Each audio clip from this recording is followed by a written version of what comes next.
भाई सबको good evening. Last class में मैंने ये बताया था कि अबव एंड ओवर का क्या मतलब होता है। उनका मतलब था हायर देन, एक साइड से दूसरे साइड, ठीक है। और एक किसी रीजन में फैला हुआ। I have friends all over the city, ठीक है। ओवर आ गया इसमें, ठीक है। There is a bridge over the river या ओवर द फ्लो, ठीक है, ओवर द वाटर। वो ब्रिज एक साइड से दूसरी साइड हो गया, ठीक है। वो हायर देन है, वो टच नहीं हो रहे।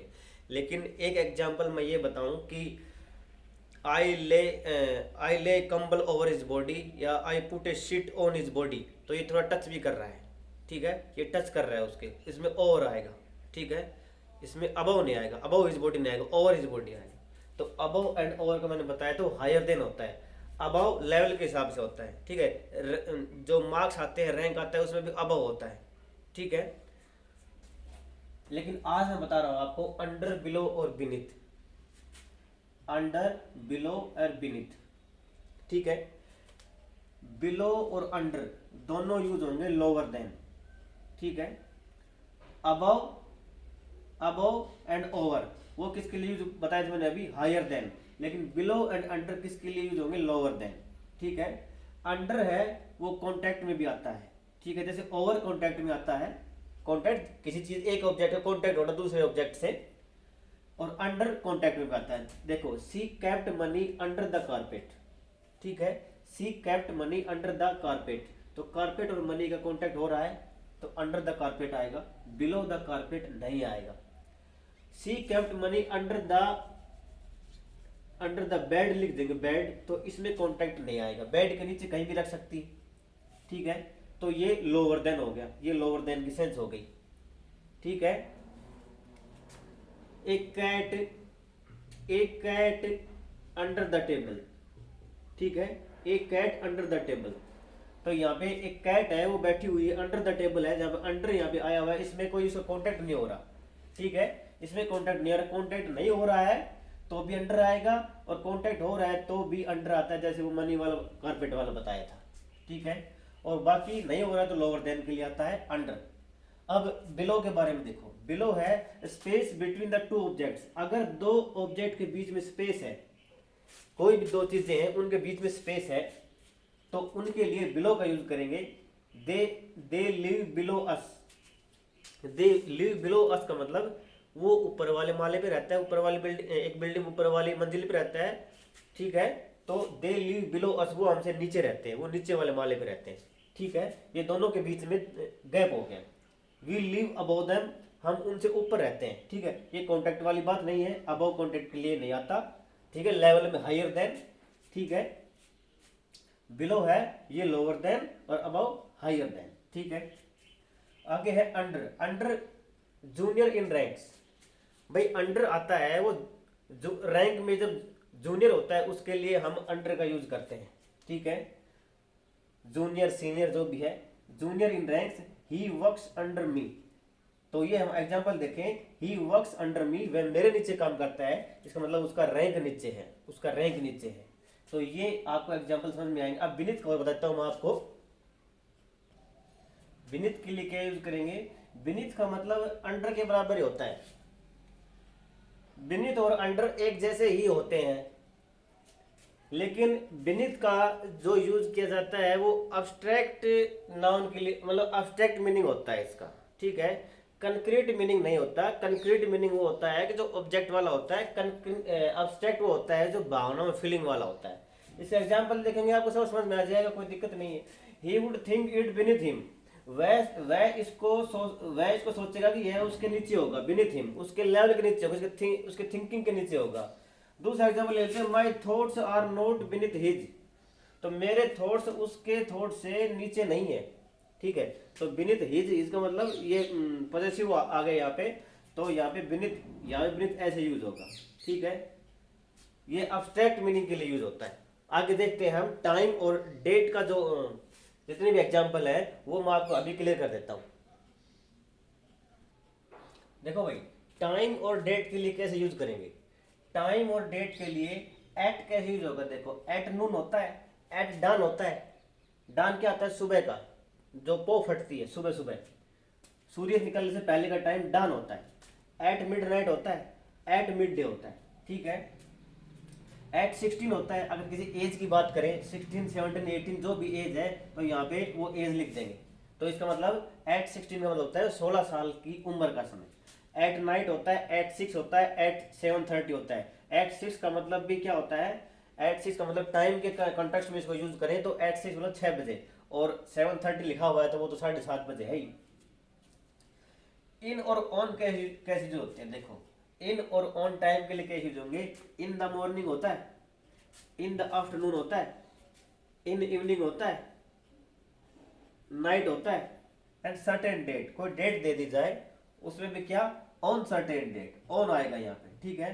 लेकिन यहाँ पर खाली मॉर्निंग आ जाए तो इन द मॉर्निंग, लेकिन यहाँ पे मैं लिख दूं संडे मॉर्निंग, संडे मॉर्निंग तो क्या आ जाएगा, ऑन संडे मॉर्निंग आ जाएगा, हट जाएगा, ठीक है। मैं यहाँ पे आफ्टरनून आफ्टरनून लिख दूं संडे आफ्टरनून तो ऑन संडे आफ्टरनून आ जाएगा, ठीक है। यहाँ पर भी ऑन इवनिंग आ सकता है, यहाँ पर भी ऑन नाइट नहीं आता, यहाँ पे इन नाइट आता है, ऑन सर्टेन डेट आता है। अब ऑन टाइम, इन टाइम और इन गुड टाइम में क्या क्या डिफरेंस होता है, देखो ऑन टाइम का मतलब होता है ठीक उसी समय, भाई 10 बजे प्रोग्राम शुरू होगा, आपको मेरे प्रोग्राम में 10 बजे आना है तो ठीक 10 बजे पहुंच गया, वो होता है ऑन टाइम। इन टाइम का मतलब समय से पहले, 10 बजे का टाइम है एग्जाम शुरू होने का, 10 बजे से पहले ही पहुंचोगे, भाई 9:45 पहुंच गए, 9:30 पहुंच गए, या बोर्ड ने बुलाया है भाई सुबह 8:30 अपीयर होना है तो 8:30 से पहले ही तो जाओगे, 8:25 पे जाओगे, 8:20 पे जाओगे, वो होता है in time. In good time का मतलब होता है भाई फायदे के समय, मतलब ऐसे समय पे आ गया ज्यादा नुकसान नहीं, मतलब फायदा ही फायदा दिखे।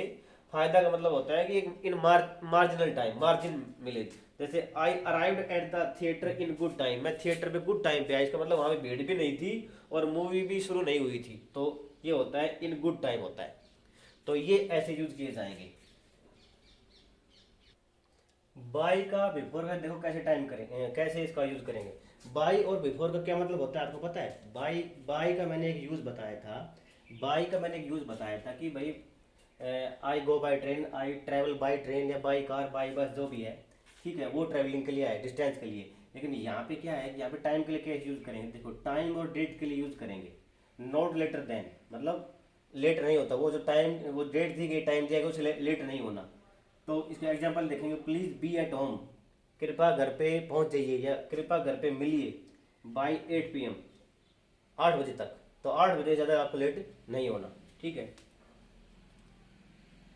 वो खुद पहुंचेगा तो वो उसके लिए ऑन ऑन टाइम आ सकता है, जो टाइम दे रखा है, इन आ सकता है, लेकिन जो ये दूसरा कह रहा है इसको, ये दूसरा कह रहा है कि मैं 8 बजे तक पहुंच जाइए घर, ठीक है। By the end of this year, दूसरा एग्जांपल मैं बता रहा हूँ कि इस जो ये ईयर खत्म होगा, ठीक है, इस ईयर के खत्म होने से पहले my study will have finished, मेरी जो स्टडी है वो फिनिश हो चुकी होगी, ठीक है। इसमें फ्यूचर परफेक्ट टेंस आएगा, तो ये आएगा by the end of the year आएगा, ठीक है। बाय यहाँ पे यूज होगा प्रेपोजिशन। पार्ट्स ऑफ स्पीच करवा रहा हूँ मैं, पार्ट्स ऑफ स्पीच में मैंने क्या क्या करवा दिए, टेंस, शुरू शुरू में मैंने टेंस करवाए थे, ठीक है। उसके बाद मैं पार्ट्स ऑफ स्पीच पे आ गया, मैंने आपको वर्ब करवाई, एडवर्ब करवाई, एडजेक्टिव करवाए, नाउन करवाए, प्रोनाउन करवाई, अब प्रेपोजिशन चल रही है, उसके बाद कंजक्शन करवाऊंगा, और उसके बाद आपकी नरेशन, वॉइस, जो भी आपका माल मसाला जो भी आता है ना आपके एग्जाम में, गवर्नमेंट एग्जाम में, वो करवाऊंगा। देखो भाई, eight the beginning, eight the and, इनका मीनिंग लिटरल लेंगे, कई बार इनका मीनिंग मतलब इनका मीनिंग लिटरल निकलता है अगर एट लगा हुआ है तो, ठीक है। एट द एंड नहीं होता, इन द एंड भी होता है, एट द एंड भी होता है, लेकिन एट द एंड और at the beginning literal meaning लो इनका, लास्ट में, लास्ट में किसी ऑब्जेक्ट के लास्ट में, किसी बुक के लास्ट में, ठीक है, किसी दूरी के लास्ट में, खड़े होने के लास्ट में, ठीक है, तो लिटल मीनिंग होगा इनका। देखो eight the beginning of a book, एक बुक के बिगिनिंग में, शुरुआत में एट द बिगिनिंग आएगा, इन द बिगिनिंग मत करना। देर इज ए फॉरवर्ड, एक फॉरवर्ड होता है, फॉरवर्ड मीन्स शुरुआत में जो हम प्रस्तावना जो लिखते हैं ना, प्रस्तावना जिसको बोलते हैं फॉरवर्ड बोलते हैं, जो बुक के बारे में जो बताया गया है, तो वो एट द बिगिनिंग होगा। एट द एंड और लास्ट में there may be an index, एक इंडेक्स हो सकता है, ठीक है। इसका इनका literal as it is meaning निकाल लिया गया, बुक के लास्ट में चलो पन्ने पढ़ते जाओ और लास्ट में क्या मिलेगा, एक इंडेक्स मिल सकता है, ठीक है। ये एट द एंड हो गया। इन द बिगिनिंग और एट फर्स्ट, ये इन द अर्ली स्टेज को रिप्रेजेंट करेंगे। ये किसके बराबर होते हैं? इन द अर्ली स्टेज के बराबर होते हैं। इन द बिगिनिंग और एट फर्स्ट दोनों का एक मीनिंग होता है। और in the early stage, stage की बात कर रहे हैं, ठीक है, ये टाइम की बात कर रहे हैं, ये लिटरल मीनिंग नहीं है। एग्जाम्पल देखो, in the beginning we use hand tools, शुरुआत में हम हैंड टूल्स यूज करते थे, ये मानव सभ्यता की बात कर रहा है। लेटर वी यूज मशीन्स, और बाद में हमने मशीन यूज करी, ठीक है। तो यहाँ पे एट द बिगिनिंग नहीं आएगा, यहाँ पे इन द बिगिनिंग आएगा। स्टेज की बात हो रही है, मानव के स्टेज की। इन द एंड और एट लास्ट, ठीक है, इन द एंड आ सकता है, at last. In the beginning आ सकता है तो इन द एंड आ सकता है, एट फर्स्ट आ सकता है तो एट लास्ट भी आ सकता है। ये लिटिल मीनिंग नहीं है, ठीक है। ये इनका मीनिंग क्या होता है? इवेंचुअली और आफ्टर सम टाइम, ठीक है। इवेंचुअली अंततः, अंततः। At first he started poor, शुरुआत में उसने बहुत ही खराब शुरुआत की उसने। बट इन द एंड, लेकिन लास्ट में ही वोन, वह जीत गया, ठीक है। ये स्टेज की बात हो रही है यहाँ पे। इवेंचुअली अंततः, आफ्टर सम टाइम, कुछ देर बाद। तो होप आपको ये सारे समझ में आ रहा होगा। इससे बढ़िया एग्जाम्पल देख के कोई नहीं समझाता होगा। हालांकि ये ब्लैक बोर्ड है, वो डिजिटल आने के बाद आपको और ज़्यादा अच्छी सुविधाएं मिलेंगी। आज की क्लास का लास्ट रूल करवा रहा हूँ, उसके बाद कल से आपके प्रीपोजिशन के रूल लागू हो जाएंगे। देखो, in, on, at, the back of, किसी चीज के पीछे। तो इन, ऑन, एट कब यूज करें? What is there at the back of the table, ठीक है। What is there at the back of the table, behind, किसी ऑब्जेक्ट के पीछे जाना है तो एट द बैक ऑफ आएगा, ठीक है। There is glossary at the back of the book, किसी बुक के पीछे जो कुछ लिखा हुआ है तो एट द आएगा, मतलब फ्यू पेजेस, जो कुछ पेजेस उसके लास्ट में जोड़े गए हैं तो at the back of the book आएगा, ठीक है। There is room on the back of the house, there is room at the back of the नहीं आएगा, ऑन द बैक, ऑन आएगा। On the back of the house मतलब area को represent कर रहा है, उस एरिया है उसके पीछे जाओगे तभी तो आपको रूम मिलेगा। तो यहाँ पे ऑन द बैक ऑफ आएगा। He was stepped in the back, लेकिन जब किसी को पीछे से छुरा घोंपा जाता है, चाकू मारा जाता है, तो on the back, eight the back नहीं आएगा, इन द बैक आएगा। इन द बैक, क्योंकि छुरा क्या गया? छुरा अंदर गया, इन द बैक। तो ये आपके in, on, at, below, under, above, beneath, ये सारे के सारे मैंने रूल करवा दिए हैं। इससे बाहर आपके एग्जाम में कभी नहीं आने वाला, ये मेरी गारंटी है। तो आप अपना चैनल है जोरदार इंग्लिश चैनल, इसको आप ज़्यादा से ज़्यादा स्प्रेड करें, ज़्यादा से ज़्यादा लोगों को हेल्प करें। जितनी आप हेल्प करेंगे उतनी आपकी हेल्प होगी, ये मेरी गारंटी है। तो अगली क्लास में हम और बेहतरीन रूल के साथ मिलेंगे। Thank you. जय हिंद, जय भारत।